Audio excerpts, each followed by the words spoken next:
The purpose of this video is to stress the importance of safety when operating a forklift or when being around a forklift. The opportunity for forklift-pedestrian contact exists if a facility does not take all the necessary precautions. Our group has hundreds of forklifts in service and thousands of employees completing their tasks across all of our facilities. The precautions are extensive. Training for forklift operators is mandatory. Only licensed operators are allowed on forklifts. Daily forklift inspections are also a requirement so that the unit is completely functional every minute of the shift.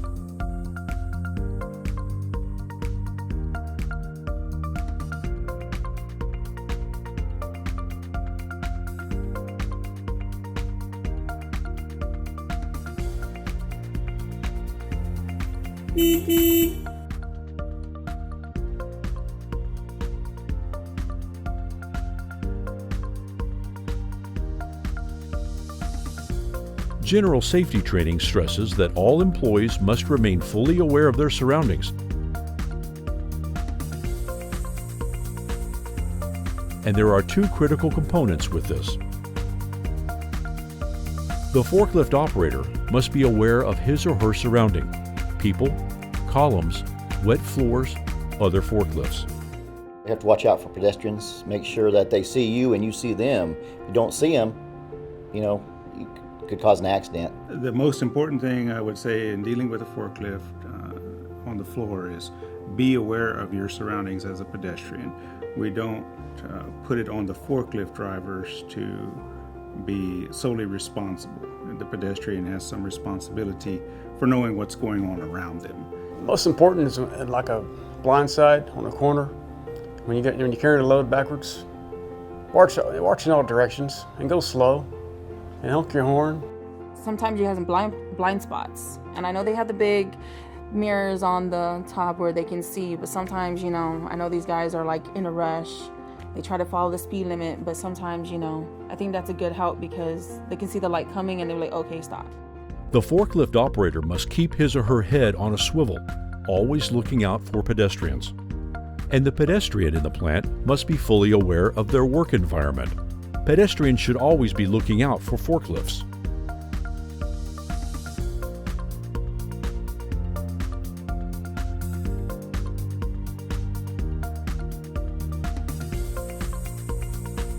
A lot of times pedestrians will look upon the forklift driver because they have the right of way, and they'll walk into your area thinking you're going to stop. The pedestrian needs to understand that there is blind spots on the forklift, and we might not see them right away, and they need to take some responsibilities on not walking towards us or walking by us to walk away from us. Pay attention. Stay in the yellow walkway because we have a little yellow walkway we're supposed to walk. Pedestrians should stand along the wall, out of the way, because there's a pathway for forklift drivers only.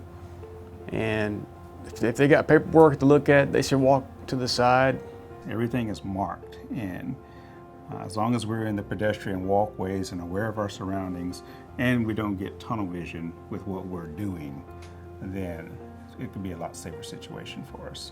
Each individual team member is responsible for safety. Working safe in a safe environment is clearly our expectation for all of Interplast employees. The continued decrease in injuries is a testament that everyone is contributing to the group's ever-improving safety culture. Unfortunately, though, there are lapses in awareness sometimes, and that can lead to an incident between a forklift and a pedestrian. So, we're introducing a new initiative that allows us to strengthen safety in this area. Wait for the Wave is a simple program that requires only a few seconds to complete when a forklift and pedestrian is in a common workspace. The program will call for both parties, the pedestrian on the floor and the operator on the forklift, to make eye contact and slow down or stop, which is the first of two acknowledgments indicating their awareness of being in the common workspace. Then, both parties are to acknowledge one another with a simple wave. Both the forklift operator and the pedestrian should then be very clear as to who is proceeding, who is stopping, and in which direction travel will occur. The eye contact and wave are the first actions that allow for teaming up to prevent an unsafe condition or incident. Then, a conversation or further hand motions can be utilized so that both parties can proceed safely and complete their task. Where a lot of the accidents do happen is assumption. And a lot of times when you do hear an accident, it's, I assumed they seen me, I thought they seen me. Well, we have the right of way as pedestrians to walk. But of course, I'll wait. You can go first and then I'll cross. It's just a lot of people assume, and they need to take that assumption out of the equation. Wait for the wave is a very good communication tactic, because you have a visual signal. It's okay. It's okay to come or stop. It's very clear. It's a universal language. Pay attention to your surroundings.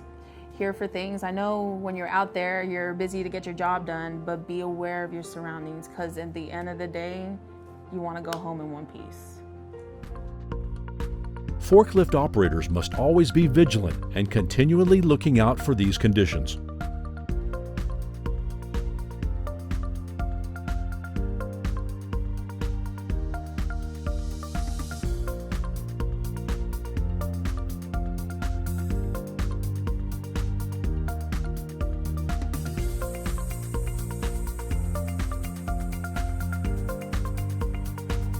Operators should not only be looking where they're going, but also anything overhead or protruding in their path.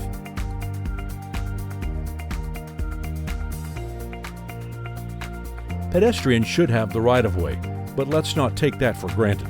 All employees should allow forklifts to pass and then proceed. Never walk out in front of a forklift and expect them to stop.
So much of this video was focused on forklift operators and forklift operations in the plant, but we can't stress enough the responsibility that the individual pedestrian has when walking through a plant. You've got to understand that the operator sometimes is doing multiple things while driving. He's driving, he's steering, he may be changing the height of his load, he may be turning a blinker on, he may be looking for his next turn. He may not always be able to see you because there are blind spots. You must know always where the forklift is. So you need to pay attention for the noise always, because we've got earplugs in, so you've got to strain a little bit to make sure that you're extra attentive to any forklifts coming, whether it's an alarm, a backup alarm that you hear, or the engine itself. And of course, if you can't rely on that, it's visual. So always be ready, always have your head on a swivel. We talk about that for all types of hazards. Have your head on a swivel, looking for a forklift that might be coming your way.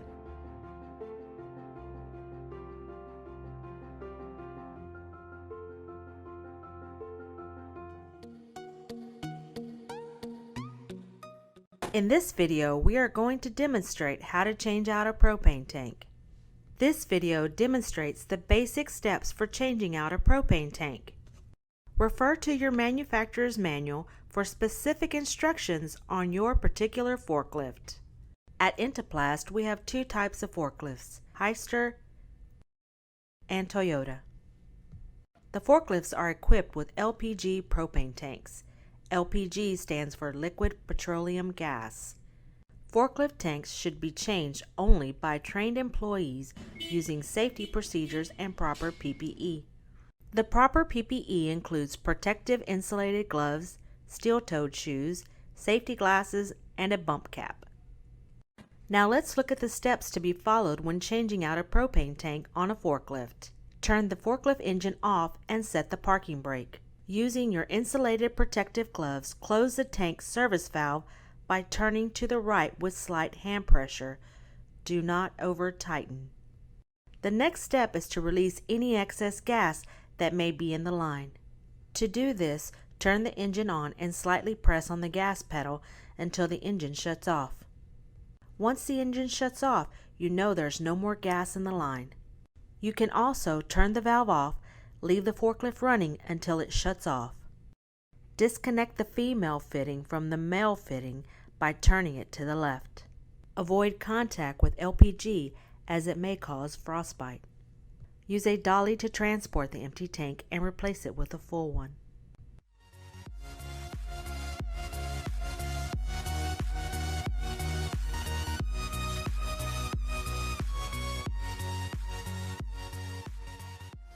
If the forklift is equipped with a swing-out, drop-down propane tank bracket, utilize it for propane tank exchanges. Disconnect the toggle clamp that secures the propane tank to the forklift. Remove the tank from the forklift with proper care. Do not allow it to drop.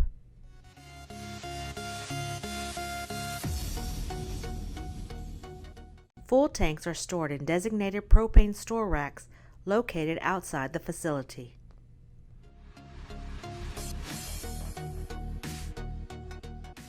Do not drag, roll, drop, or slide the propane tank, nor allow it to hit other objects. Smoking or open flames are not allowed near propane tanks. Always remember to use proper lifting techniques when handling propane tanks.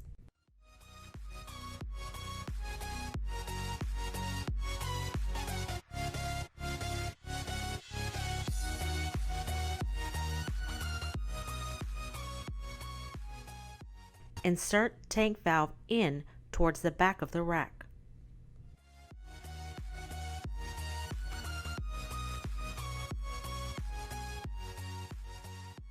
Full tanks are placed with the valve out.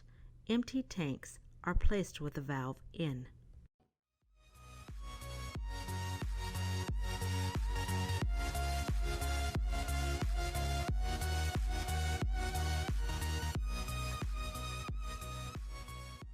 Load the full tank on the cradle.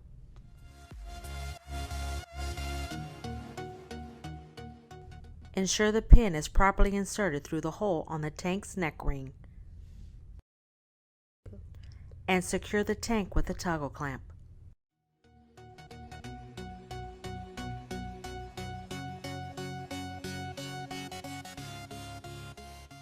Ensure the propane hose is not cut or worn and check to ensure that the service valve is closed. Then connect and tighten the male and female fittings. Slowly open the tank service valve fully by turning to the left. Check for leaks by listening for escaping gas or a sour smell. If there are no leaks, secure the propane tank to the forklift. Fold the dolly and return to the forklift.